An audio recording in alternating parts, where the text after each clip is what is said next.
Vamos conversar agora com a médica nutróloga Thaís Aquino. Doutora Thaís, está tudo bem? Boa tarde. Boa tarde. Seja bem-vinda.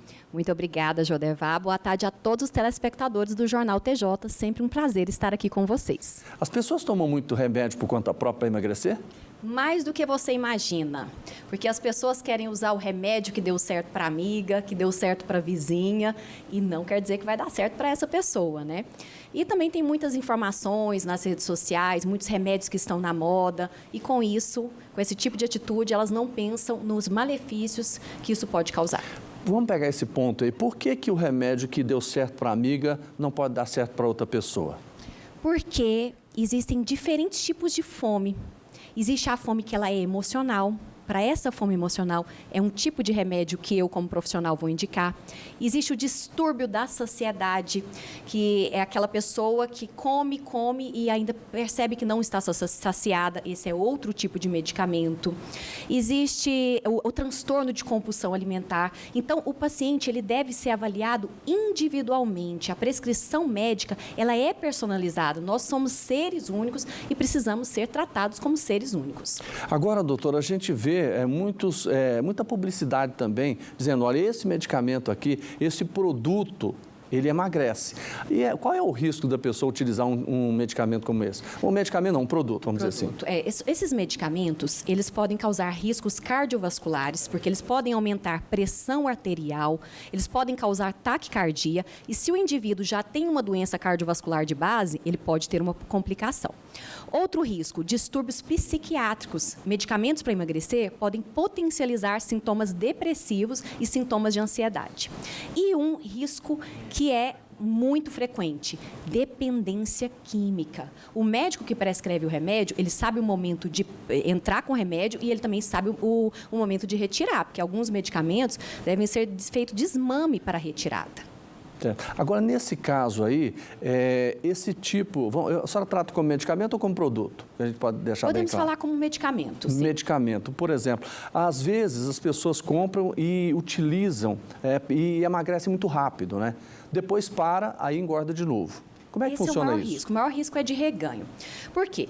Tanto o medicamento para emagrecer como a cirurgia bariátrica te, entre aspas, obriga a comer pouco. E a base do emagrecimento é o déficit calórico, é você consumir menos do que você gasta. Mas se durante esse processo você não educar a sua alimentação, não só do ponto de vista de quantidade, mas qualidade, se no processo você não tiver colocado atividade física como prioridade na sua vida, você vai emagrecer tendo até uma perca de massa muscular, isso faz com que caia o seu metabolismo e você tem reganho. Então, a mudança de mentalidade, que é o mais importante nesse processo, não é feita. Quando você está fazendo esse tratamento com um profissional, ele está orientando em relação ao medicamento adequado para o seu caso e ele está te orientando em relação às mudanças comportamentais. Porque, do contrário, é como comprar um livro bom, mas muitas vezes caro, mas você não lê-lo, né? Você não colocar em prática o que precisa ser feito. Doutora, quais são os riscos, por exemplo, da cirurgia bariátrica?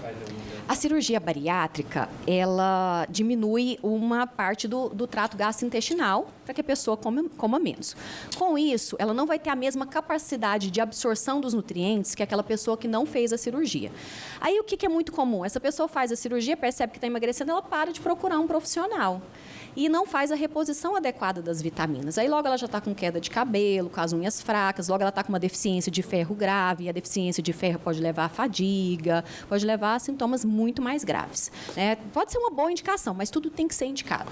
Tá, e se ela fizer, por exemplo, a cirurgia e continuar comendo do mesmo jeito? Claro que ela vai ter que reduzir, porque o estômago está menor, mas com o tempo aí vai aumentando um pouquinho daqui, um pouquinho dali, e aí? É justamente isso que acontece. No início, você é obrigado a comer pouco. Faz a cirurgia, saiu da cirurgia, na primeira semana, pode ter um casamento. Você não vai conseguir comer nesse casamento, né? Já no tratamento clínico, as pessoas já dão um jeitinho de fugir, né? Param com o remédio. E elas vão comer pouco, sim, vão entrar em déficit calórico, vão emagrecer, mas a longo prazo, elas começam a ter uma resistência insulínica, porque o excesso dos alimentos ricos em açúcares levam à resistência insulínica. Essa resistência insulínica vai contribuir para o ganho de peso. Ou também o estômago volta a aumentar de volume. Então, começa com a má qualidade do alimento, porque a pessoa ela começa a comer pouco, do que ela gosta, ela não mudou a mentalidade. Não é só comer pouco, você também precisa comer os alimentos de qualidade. Aí isso que vai levando ao reganho. Aí distúrbios nutricionais, porque já não está comendo certo, está comendo calorias vazias. Distúrbios nutricionais, porque não tem capacidade de absorção. E reganho, mais ou menos de 2 a 4 anos, o paciente pós-bariátrica que não se cuidou, ele volta a ter reganho de peso. Então tem que ficar cuidando o resto da vida. O resto da vida. É igual trabalhar. Parou de trabalhar para quem é autônomo, para de ganhar dinheiro. Parou de cuidar do corpo. Isso serve para todos nós. Nós precisamos fazer escolhas assertivas em relação à nossa alimentação e praticar atividade física para que a gente tenha saúde. Doutora Thaís, obrigado mais uma vez. Uma boa tarde. Eu agradeço. Sempre um prazer. Boa tarde.